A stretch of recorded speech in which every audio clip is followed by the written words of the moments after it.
Esta mañana, hermanos, traigo un tema que he titulado Lamento de Jesús. Y está basado en el libro de Lucas, en el capítulo 13. Y a forma de introducción, hermanos, yo quisiera compartirles lo siguiente. Quisiera hablarles un poco acerca de un tema que a mí personalmente me fascina, me cautiva. Y ese tema es el amor. Sucede, hermanos, que enamorarse es algo maravilloso. Yo creo que todos hemos tenido la oportunidad de enamorarnos y es realmente maravilloso. Uno tener a alguien a quien amar, alguien que te corresponde también en tu amor, es una experiencia y es algo delicioso. Tú, hablando de la relación de pareja, tú disfrutas de la sonrisa de esa persona, de sus ojos, de su rostro, de su forma de ser, de sus expresiones de cariño, de sus palabras, de sus silencios. Tú disfrutas todo de esa persona y tú te enfocas en esa persona, de tal suerte que para ti la vida se resume en hacer feliz a esa persona. No sabes dónde ponerla, como dirían los abuelos, no sabes qué hacer con ella, no sabes cómo cuidarla. Es algo hermoso porque sientes que darías la vida por esa persona y lo disfrutas y se siente muy bien. Y sobre todo, hermanos, se siente muy bien, y quiero que tomen nota de esto, cuando tú ves que esa persona te corresponde. Eso es aún más maravilloso. Sabemos lo duro que es un amor no correspondido, pero cuando hay esa correspondencia, esa reciprocidad en el amor, wow, es fantástico, porque sabes que también la otra persona está conectada contigo, coincide contigo, busca lo mismo que tú, y al igual que tú estás preocupada por ella, ella está preocupada por ti. Quiero que tomen nota de eso, hermanos, porque creo que todo lo hemos vivido y me parece importante tenerlo en cuenta en este estudio. Ahora bien, hermanos, vayamos a la palabra. Quiero leer este capítulo 13 del Evangelio de Lucas en un ejercicio un poco, lo que llamarían el estilo expositivo, ¿no? Me gusta este estilo, ¿no? Ir a ver la palabra, tratar de hacer una interpretación de lo que ella nos dice, ¿no? Y quiero que veamos inicialmente, Padre, hermanos y amigos, los versos del 1 al 5. Aquí, hermanos, encontramos varios episodios en este capítulo 13 que suenan como una sinfonía de mensajes cuidadosamente enlazados para hacer vibrar nuestro ser. No sé si dicha, al entender la profundidad inescrutable de los mismos, o supiéramos vibrar más bien ante ellos por la forma como nos sacuden en relación a nuestra ceguera espiritual, nuestra terquedad, materialismo y legalismo. Dice el verso 1 en Lucas capítulo 13: en este mismo tiempo estaban allí algunos que le contaban acerca de los galileos, cuya sangre Pilato había mezclado con los sacrificios de ellos. Respondiendo Jesús les dijo: ¿pensáis que estos galileos, porque padecieron tales cosas, eran más pecadores que todos los galileos? Os digo, no. Antes, si no os arrepentís, todos pereceréis igualmente.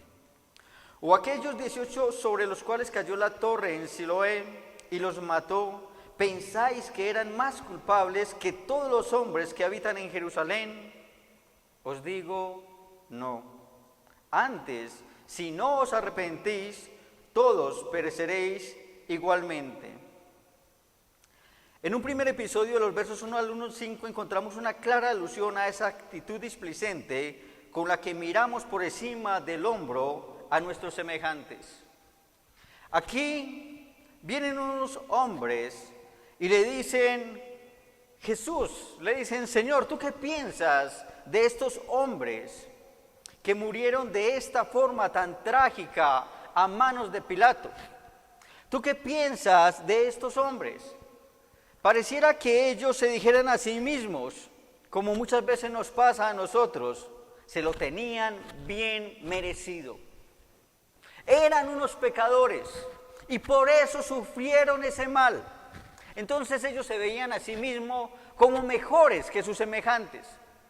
Yo no sufro de esa enfermedad, yo no sufro de ese dolor, porque yo soy de alguna manera mejor que él, porque mis pecados no son como los de él.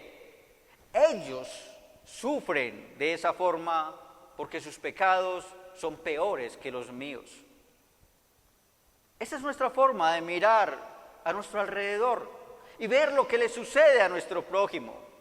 Se lo tiene bien merecido, pensamos y decimos y actuamos como si nuestro pecado fuera menor, como si nuestras actitudes de alguna manera sí fueran justificables delante de Dios, pero ese que está sufriendo, ese que le tocó ese sufrimiento, esa enfermedad, esa desdicha, se lo tuviera ganado. Entonces Jesús les dice, ¿ustedes piensan que ellos son más pecadores? Y Él les dice, no. Y les dice, antes, si no os arrepentís, todos pereceréis igualmente. Y se los repite 2 veces. No. Igualmente, si no os arrepentís, pereceréis igualmente. Así que no tenemos, hermanos, forma de mirar a nuestro prójimo y considerar que él sí ha hecho pecados que justifiquen su sufrimiento. Porque Él nos dice, todos hemos pecado por igual. Y todos por igual nos tenemos que arrepentir. Y todos por igual tenemos que aceptar que nos hemos equivocado. Pero nosotros desde nuestros hogares muchas veces nos sentimos más cómodos y más seguros porque creemos que los pecados nuestros no se asemejan a esos que están sufriendo más. Pensamos, ellos se lo tienen bien merecido. Pero Jesús nos dice, no hay diferencia entre sus muchos pecados y los que tú consideras tus pocos pecados. Todos, si no se arrepienten, pereceremos igualmente. Toma nota, hermano, de este primer episodio.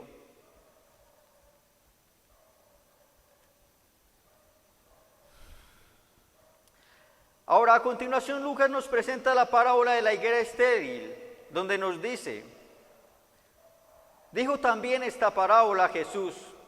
Hermanos, quiero que tenga un poco este contexto. Jesús iba camino a Jerusalén. Él iba camino a Jerusalén.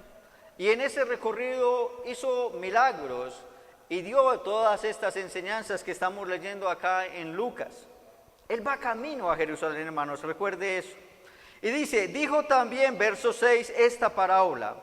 Tenía un hombre una higuera plantada en su viña y vino a buscar fruto en ella y no lo halló. Y dijo al viñador, he aquí hace 3 años que vengo a buscar fruto en esta higuera y no lo hallo, córtala. ¿Para qué inutilizar también la tierra? Él entonces, respondiendo, le dijo, Señor, déjala todavía este año, hasta que yo cabe alrededor de ella y la abone. Y si diere fruto, bien, y si no, la cortaremos después. Hermanos, ¿qué vemos en esta parábola? Jesús primero les llama la atención sobre la forma como ven a sus semejantes alrededor, creyéndose mejores que ellos, creyendo que su pecado no es como el de ellos. Y luego Jesús les habla acerca de esta parábola de la higuera, que revisada por varios años consecutivamente no encontraban fruto. ¿Qué les está diciendo él a ellos? ¿Qué nos dice a nosotros? Oye, Robinson, he venido varias veces a tu vida, he venido a buscarte varias veces, por años, y no encuentro fruto. Y entonces espero al siguiente año a ver si hay fruto, y vuelvo donde Robinson y no encuentro fruto. No sé qué hacer ya con Robinson, será mejor cortarlo porque no da fruto y me está inutilizando la tierra. Pero él dice, hermanos, que le dice a su señor: ven, dame un año más, yo la abonaré, cavaré alrededor de ella, la cuidaré, le daré una oportunidad más para que dé fruto. Hermanos, allí vemos al Señor poniéndose en el lugar del viñador y Él dice: Padre, dame una oportunidad más de buscar que estos se arrepientan, de buscar que estos entiendan la obra que estás tratando de hacer en ellos y den fruto. Dame una oportunidad más. Y Él está allí, hermanos, camino a Jerusalén, a morir en la cruz, buscando que su Padre le dé una oportunidad más para nosotros.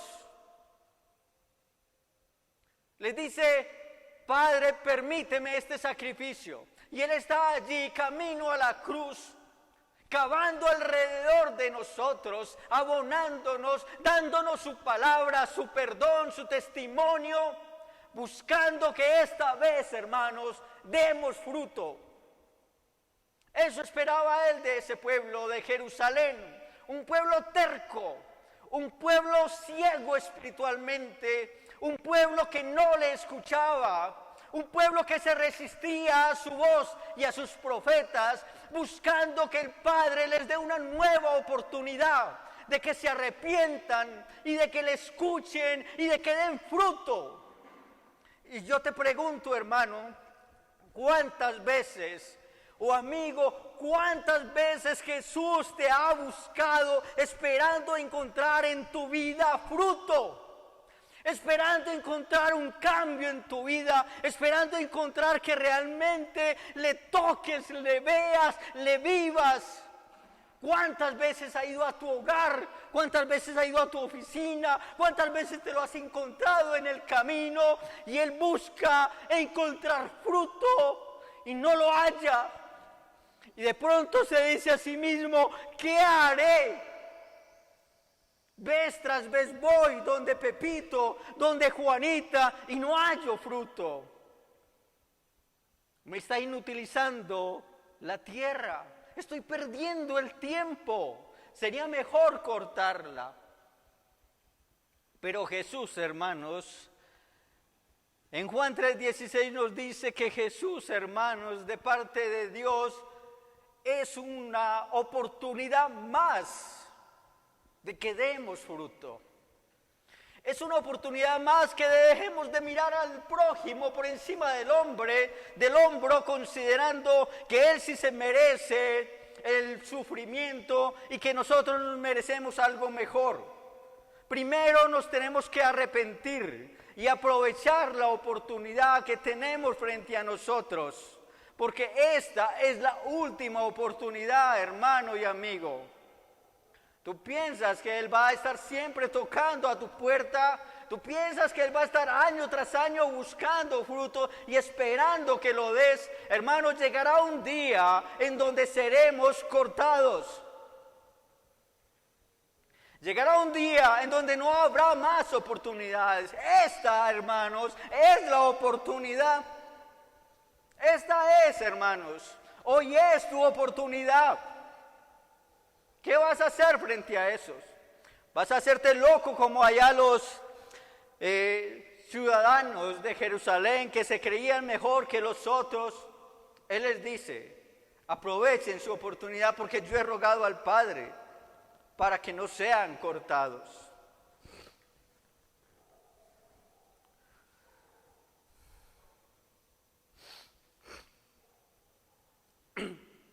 Ahora bien, hermanos, fíjate finalmente lo que dice ese verso 9. Y si diere fruto, le dice él a su padre, en este ejemplo, y si diere fruto, bien. Pero tenga en cuenta, hermano, lo que dice a continuación este Jesús amoroso. Y si no, la cortarás después. A mí me encanta eso de Jesús. Es claro y directo. Es tan amoroso, hermanos, pero también es contundente y justo. Si no aprovechan la oportunidad, Padre, los cortarás después. Ahora continuemos, hermanos, con este hermoso pasaje de Lucas 13. Dice, Jesús sana a una mujer en el día de reposo. Ahora encontramos a Jesús, a un Jesús que pone en evidencia nuestro legalismo y nuestra falta de misericordia. Revela, en conjunto con la parábola anterior, que no damos fruto, pero sí estamos prestos a señalar al otro, a dañarlo, a no apoyarlo, a entorpecer su camino, a jugar sobre quién es el mejor, sobre quién es el primero, sobre quién gana más, sobre quién hace más, sobre quién es más. Pero hermanos, esto no es solo nuestro. Aún los discípulos, andando alrededor del Maestro, de Jesús mismo, en lugar de estar preocupados por las cosas de arriba, andaban pensando, ¿cuál de nosotros será el mayor? ¿Cuál de nosotros será el primero? Pero fíjense, hermanos, en este pasaje, cuando esta mujer, él entra a la sinagoga y comienza a enseñar, y de pronto hay allí una mujer encorvada que llevaba 18 años encorvada.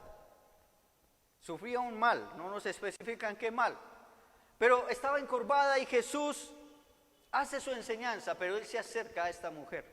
Ella no a él se acerca a ella. Ustedes saben que estamos en la época ya de los judíos, había mucho legalismo, mucho rito, ¿verdad? Pero él se acerca a esta mujer y la sana. ¿Y sabe qué sucede con el principal de la sinagoga? Se indigna. Léalo, hermano, ahí en el capítulo 13, verso 10 en adelante. Este principal de la sinagoga se indigna con Jesús, pero él hábilmente no se pelea con Jesús. Él se pelea con los asistentes a la sinagoga. Dice, pero venga, ¿ustedes por qué vienen a recibir milagros en el día de reposo? Este es el día de reposo, no deberían de hacer eso. Pero Jesús, que es directo, le dice, hipócrita. Si puedes desatar a tu buey en día de reposo, pero no estás de acuerdo en que desate a esta mujer de su mal. Fíjate cómo somos nosotros, legalistas, ¿no? De misericordiosos más bien poco, pero sí estamos prestos a señalar conforme a la ley. Y nos sentimos súper bien porque decimos, es que la ley dice, es que no es que yo quiera, sino que la ley dice. El principal se justificaba a sí mismo, pero es que yo estoy cumpliendo con la ley de Abraham. Y él dice que en el día de reposo no puedo hacer nada. ¿Por qué tendrías que sanar a esta mujer en el día de reposo si yo estoy cumpliendo con la ley de Abraham? Pero Jesús le dice, ¿vas a poner eso por encima del amor a tu prójimo? ¿Y vas a dejar que permanezca así enferma porque es día de reposo? ¿Se dan la cuenta, hermano, la diferencia? Lo que Jesús nos enseña, tengan en cuenta el amor por encima de la ley. Tengan en cuenta el espíritu de la ley, que finalmente es el amor. Pero a nosotros nos encanta mirar y juzgar y relacionarnos con nuestro prójimo en términos de la ley. Oye, eso que estás haciendo es injusto con esa persona, pero es legal. Oye, le vas a quitar la casa a esa persona, pero eso, hombre, esa persona está necesitada, eso sería injusto, pero es legal. Y te metes en negocios que no son justos, pero son legales. Y tú te sientes bien porque dices, estoy actuando de acuerdo a la ley. ¿De qué me van a acusar? Cualquier juez me dejaría en libertad porque estoy actuando de acuerdo a la ley. Y entonces Jesús te dice, hipócrita, porque no has entendido el espíritu de la ley. Te has alejado del amor a tu prójimo, de tu actitud misericordiosa que deberías de tener.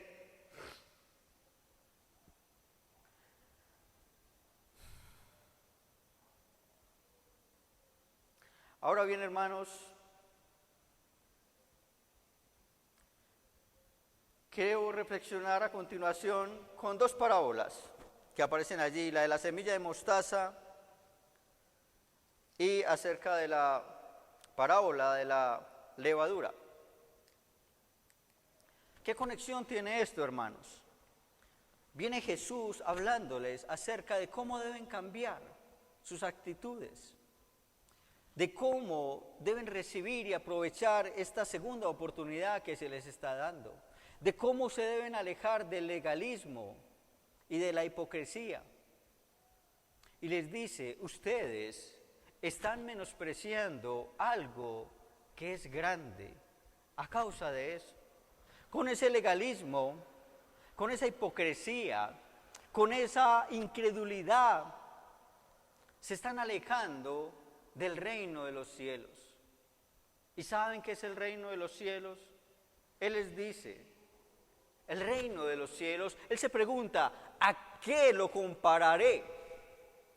¿Y con qué es semejante? Dice el Señor, ¿con qué es semejante? Y les dice, es como un grano de mostaza. ¿Ves? El grano de mostaza, yo estuve buscándolo porque la verdad no lo conocía, es pequeñito, o sea, en la yema de los dedos es pequeñito, pero dice, crece y es un árbol que mide aproximadamente 3 metros, tiene ramas y un tronco fuerte. Así es el reino de los cielos. Y allí las aves pueden hacer sus nidos. Ese es el reino de los cielos, un lugar que está creciendo, se está haciendo grande y fuerte, y tú podrás descansar en él. Podrás hallar nido en él, te podrás refugiar en él, y estás cambiando eso por mantenerte egoísta y creyéndote mejor que tu prójimo. Mira de lo que te estás perdiendo. Ahora, ellos no tenían la percepción del reino de los cielos porque ellos se imaginaban o no alcanzaban a imaginarse algo. ¿Cómo será eso? ¿Será aquí? ¿Será ahora? ¿Será cuándo? Y Él les dice, ahora ha comenzado como una semilla de mostaza, pero va a crecer. Y luego les habla acerca del ejemplo de un poco de levadura en las 3 medidas de harina. Y les dice, ¿a qué lo compararé? Y les pone este ejemplo. Es como poner un poco de levadura en 3 medidas de harina. Finalmente, ¿qué? Leudan toda la masa, ¿verdad? Logran esparcirse, mezclarse en toda ella y le dan crecimiento, ¿verdad?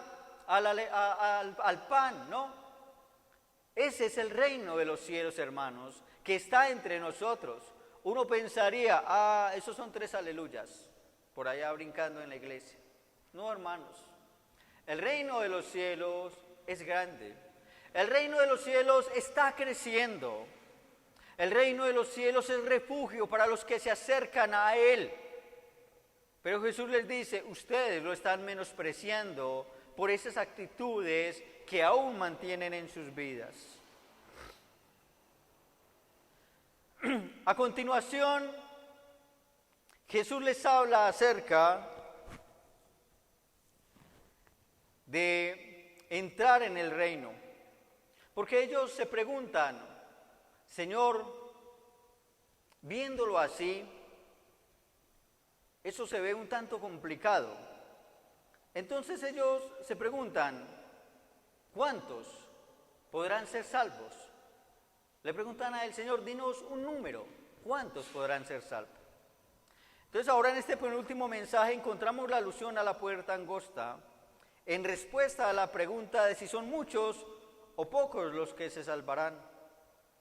Jesús se enfoca más en el esfuerzo que supone entrar al reino.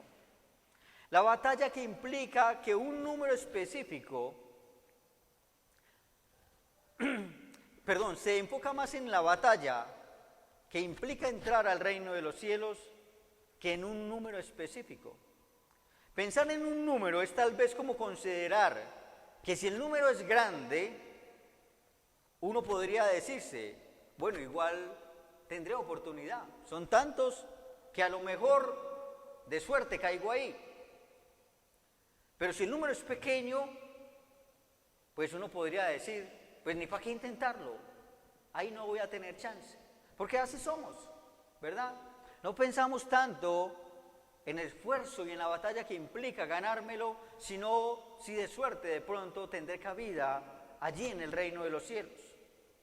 Pero entonces Jesús se enfoca más bien en que quien quiera ingresar al reino de Dios tendrá que batallar, que no será un camino fácil y que la puerta no estará abierta de forma permanente. Dice que pasaba Jesús por las ciudades y las aldeas enseñando y encaminándose a Jerusalén. Aquí podríamos hacer un comparativo con lo que sucede hoy en día. Jesús no está aquí hoy camino a la cruz. Jesús hoy, hermanos, a diferencia del momento en que se desarrolló este hecho, hoy Jesús está en camino a regresar, a volver a estar con nosotros. Y llegará el momento en que esa puerta estrecha, será cerrada. Entonces Él nos dice, esforcémonos a entrar por la puerta angosta, porque muchos de hecho procuran entrar, pero no lo logran.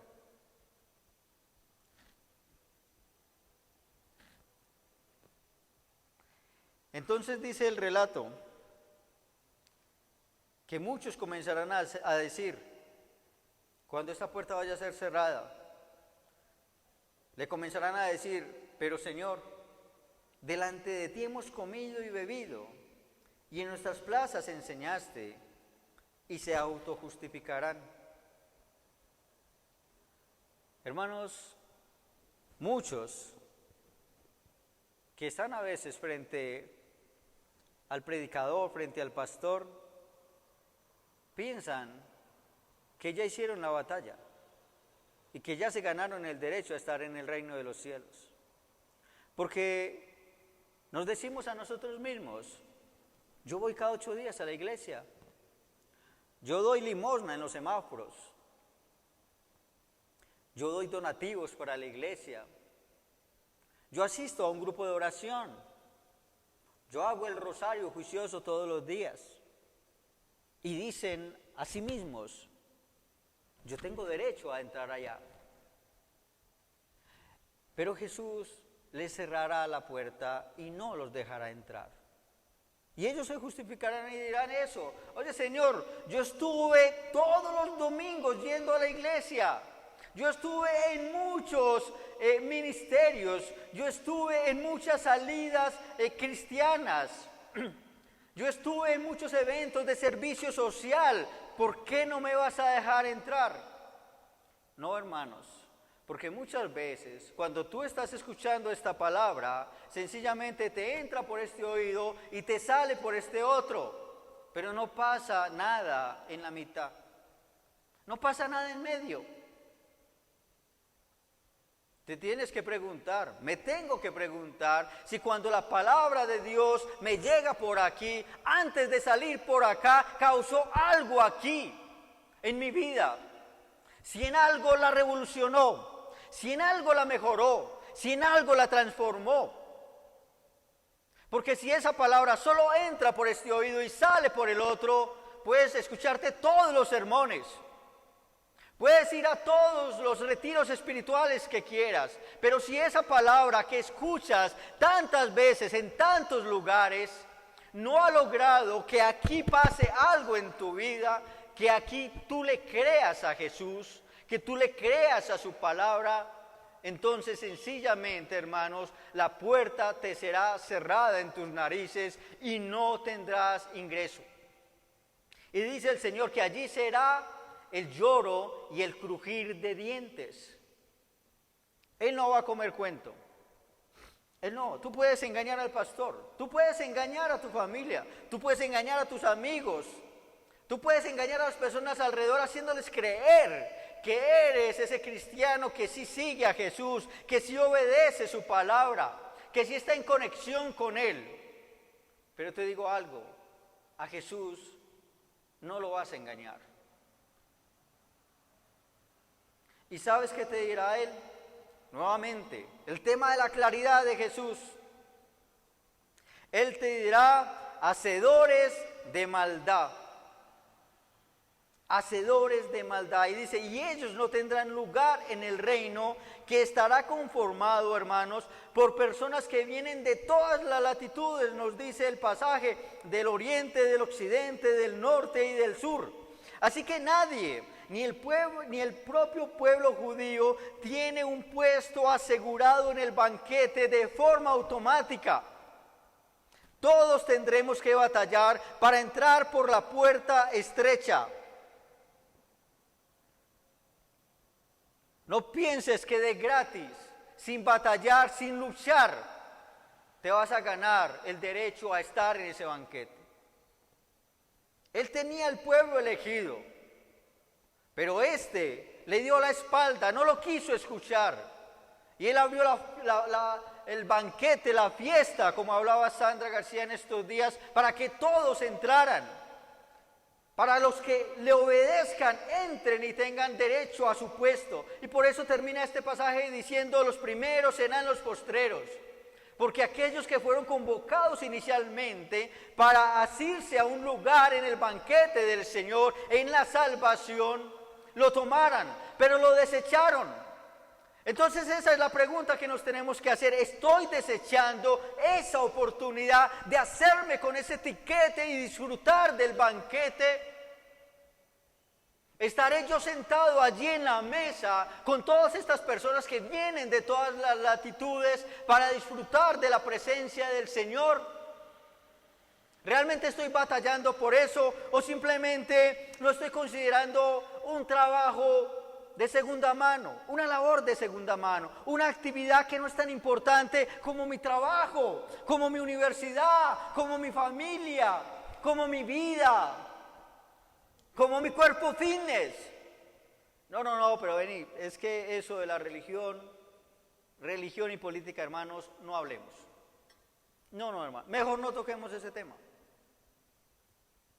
Porque ¿qué nos vamos a poner a hablar de eso, hermanos?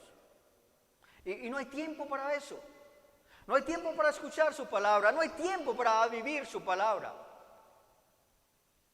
Y aún así, hermano, ¿crees que va a estar en ese banquete? No, si no batallas, si no te esfuerzas por vivir conforme a su mandato, conforme a su voluntad, no estarás en ese banquete. Y se te cerrará la puerta en las narices y se te catalogará como hacedor de maldad, porque fue eso lo que preferiste a buscarle a Él y a seguirle a Él. Pero hermanos, ahora sí por fin he llegado al tema de estudio en esta mañana. El lamento de Jesús. Recuerden que ese es el título de esta predicación. El lamento de Jesús sobre Jerusalén. Quiero que lo leamos, hermanos. Vayamos allí a la palabra, que lo quiero sí leer directamente acá en la palabra. En el verso 34. Dice la palabra, Jerusalén, Jerusalén. Dice la palabra, no, hermanos, dice Jesús, Jerusalén, Jerusalén, que matas a los profetas y apedreas a los que te son enviados. ¿Cuántas veces quise juntar a tus hijos como la gallina a sus polluelos debajo de sus alas, y no quisiste? He aquí, vuestra casa os es dejada desierta, y os digo que no me veréis hasta que llegue el tiempo en que digáis, bendito el que viene en nombre del Señor. Hermanos, es hermoso este pasaje. Quiero señalar 3 puntos esencialmente. Dice 1, los fariseos, aliados de Herodes Antipas, instrumento de sus malévolas intenciones, tratan de intimidar a Jesús. Dice en el verso 31, aquel mismo día llegaron unos fariseos diciéndole, sal y vete de aquí, porque Herodes te quiere matar. Y les dijo, y decía aquella zorra, he aquí echo fuera demonios y hago curaciones hoy y mañana, y al tercer día termino mi obra. Sin embargo, es necesario que hoy y mañana y pasado mañana siga mi camino, porque no es posible que un profeta muera fuera de Jerusalén. Así que Jesús aquí, hermanos, describe a Herodes por sus atributos. Le trata de una manera fuerte y dura y le dice zorra, es decir, astuto y engañoso. Le indica a los fariseos mensajeros de Herodes que él tiene una tarea que cumplir y que esa tarea él no dejará de hacerla. Él les dice, tengo que sanar, curar, enseñar, tengo que hacerlo hoy, tengo que hacerlo mañana y aún el tercer día. Él les dice, mira Herodes, yo estoy aquí para cumplir con un propósito que me fue dado y no voy a dejar de cumplir con ese propósito. Qué hermoso eso.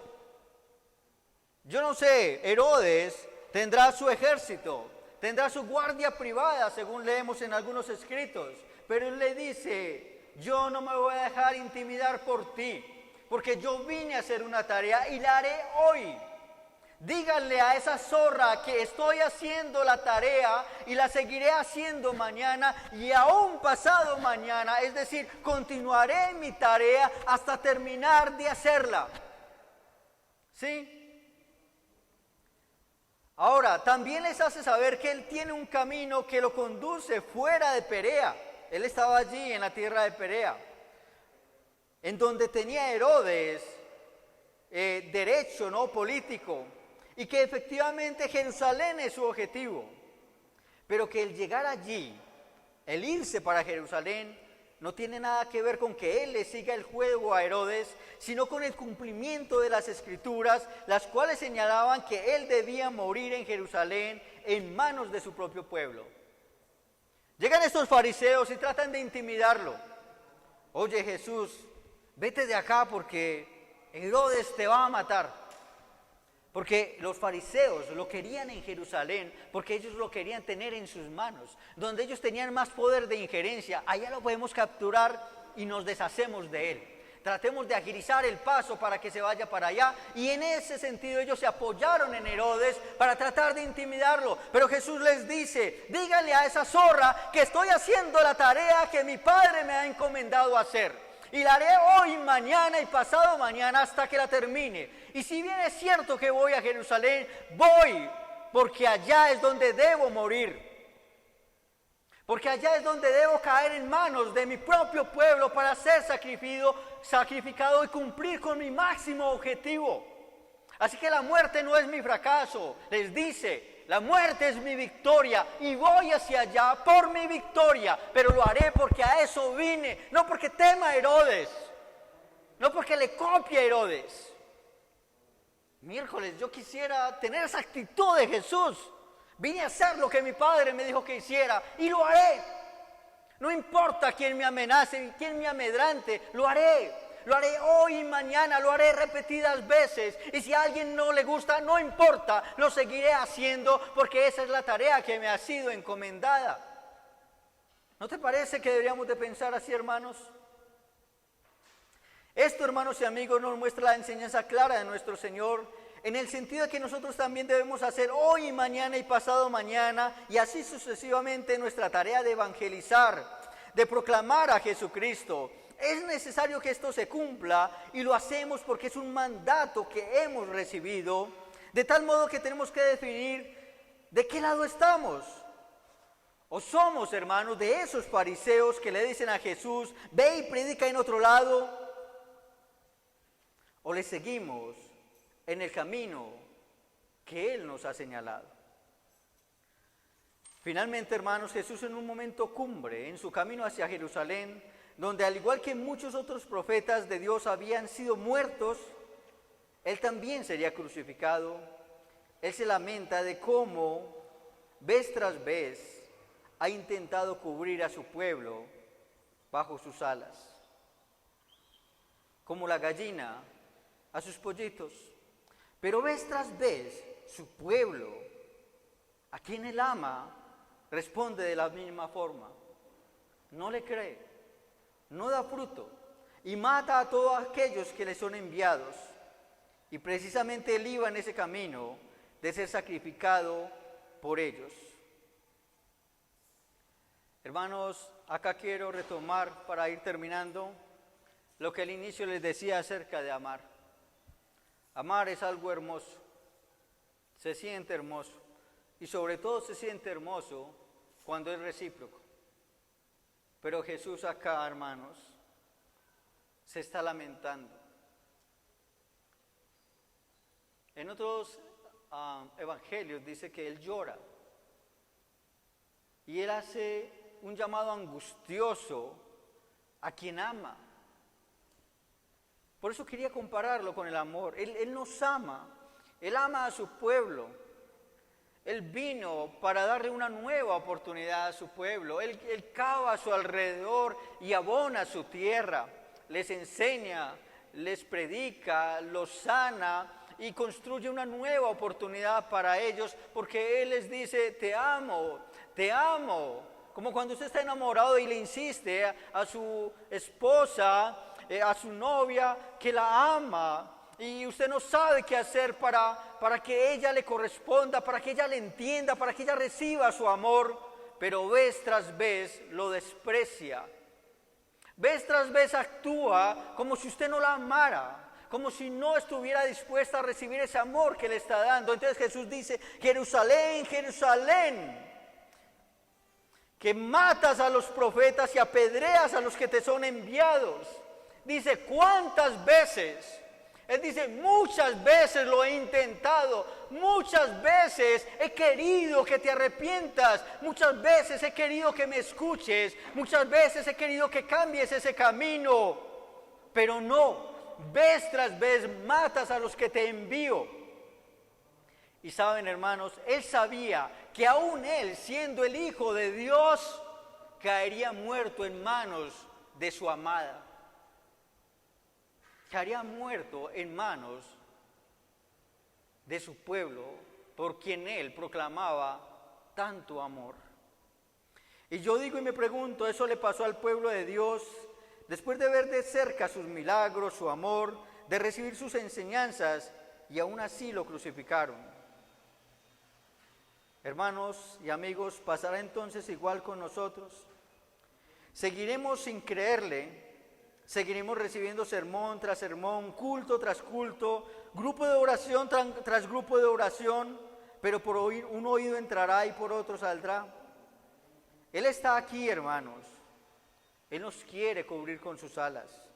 Él nos invita a estar bajo su abrigo y se lamenta que llevas 800,000 predicaciones, cientos de misas, muchas lecturas de la Biblia, pero aún no le crees. Te admiras del Jesús de la Biblia, pero nada cambia en tu vida. Le oras al Jesús de la Biblia, pero nada cambia. Aún no te relacionas con tu pareja, con tu hijo, con tu empleado, teniendo como referente a Jesús. Porque piensas, tal vez, hermano y amigo, que Jesús está bien para los domingos por la mañana, para el rosario o el momento crítico de salud.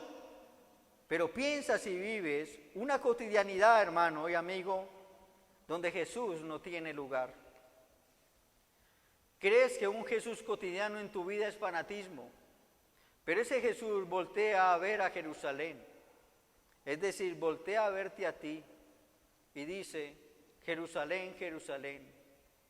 Y dice: Pepito, Pepito.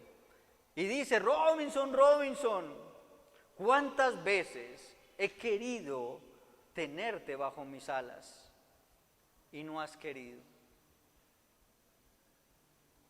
Debemos seguirle a Él, hermano. Ciertamente, Él es la puerta estrecha. Es una batalla. Hace unos días mi hija menor me preguntó si ser cristiano era difícil. Ahora tengo clara la respuesta. Lo es.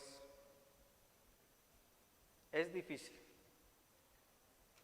pero es el camino correcto. Es el camino correcto al Padre, a ese banquete con Jesús. Hermano, y con lágrimas o sin lágrimas, con emociones o sin emociones, un día, hermano y amigo, un día esa puerta va a ser cerrada y no se abrirá más. Y entonces será el crujir de dientes. Dios los bendiga, hermanos y amigos.